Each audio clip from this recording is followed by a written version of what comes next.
I have the right to service who I want to. It happened Monday. I'm really not interested in doing business with that clientele. A Greenville woman got into a wreck on I-26 in Asheville.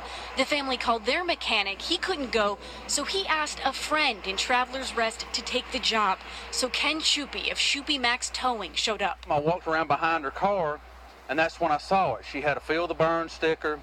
She had the big Bernie Sanders sticker in the back window, which is all good. He goes around back and comes back forward. He says, "I can't tell you." I say, "Why? What's wrong with the car?" My first instinct is it must be something wrong with the car. And he says, "No, you're a Bernie supporter." And I was like, "Wait, really?" And he said, "Yes, ma'am," and just walks away. If something came over, I think the Lord came to me and he just said, "Get the truck and leave." He drove back to South Carolina.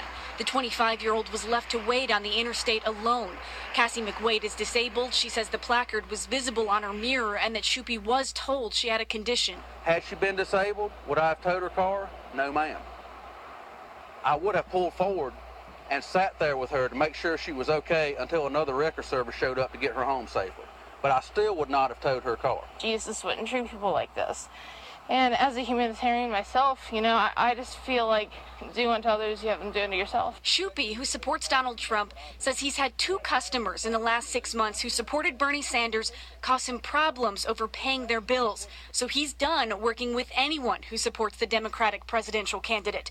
When we asked today if it's fair to stereotype millions of Americans... You know, it's not fair, but it's the norm nowadays. It's the world in which we live in. At the end of the day, it is what it is, and it's all good. I personally don't believe that you have to agree on anything just to be kind to one another.